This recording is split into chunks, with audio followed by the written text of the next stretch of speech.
இந்த ஃபோட்டோ வீடியோக்கள் இருக்கிறது, அது வந்த நாள் முதல் அதில் பலவிதமான சர்ச்சைகள் கருத்துக்கள் இருக்குது. நான் என்ன சொல்கிறேன்னா, ஒரு விஷயம் ஹலாலா ஹராமா என்று கருத்து வேறுபாடு வந்துவிட்டால் பெருமானாருடைய ஹதீஸுடைய தீர்வு என்ன? எது உறுதியாக ஹராமோ அதை விட்டு விலகி இருக்கணும், எது உறுதியாக ஹலாலோ அதை செய்யணும். எது ஹலாலா ஹராமான் சந்தேகம் வந்துருச்சோ அது சந்தேகத்திற்கிடமானவைகள். அதில் ரசூல் ஸல்லல்லாஹு ஹுக்கும் என்ன, சட்டம் என்ன, அதை விட்டும் தூரமாகவே இருங்க. இந்த ஃபோட்டோ வீடியோக்கள் நிர்பந்தங்களுக்கு கூடும்.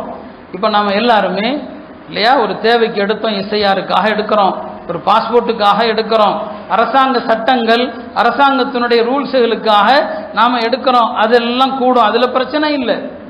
ஆனால் மற்ற நிகழ்வுகளை எடுக்கிறது, அது யாராக இருந்தாலும் சரி, நானாக இருந்தாலும் அது தப்பு தான்.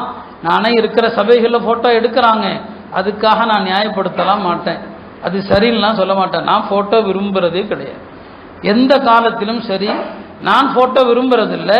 இன்னைக்கு என்ன ஆகிப்போச்சு, இந்த வாட்ஸ்அப் தளங்களில் பாருங்கள், இந்த ஃபோட்டோங்கிறது உலமாக்கல் தளங்களில் கூட ஒரு ஹதீஸை பதிவு செய்கிறதுக்கு கூட சம்மந்தம் இல்லாமல் ஃபோட்டோ போடுறது.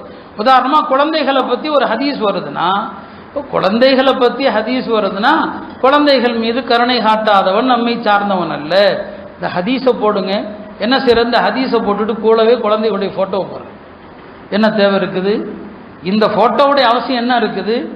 அண்டை வீட்டுக்காரர்களுக்கு உபகாரம் செய்யுங்கள் அப்படிங்கிற ஹதீஸை போடுறதுன்னா அந்த ஹதீஸை போடுறது இல்லை, ஒரு அண்டை வீட்டுக்காரர்கள் கை கொடுக்குற மாதிரி, முசாஃபா செய்கிற மாதிரி, கட்டி தழுவுற மாதிரி ஃபோட்டோ. இந்த ஃபோட்டோக்கு என்ன அவசியம் வருது?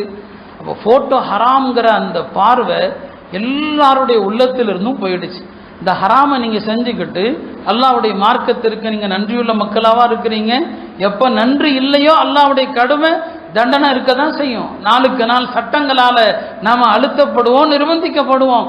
அப்போ ஃபோட்டோ விஷயத்தில் எல்லாருடைய உள்ளங்களிலும் அது லேசாக போச்சு. எல்லாருமே ஃபோட்டோ, எதை ஃபோட்டோ எடுக்கிறதுனே கிடையாதுங்க, எல்லா இலவையும் ஃபோட்டோ எடுக்கிறது.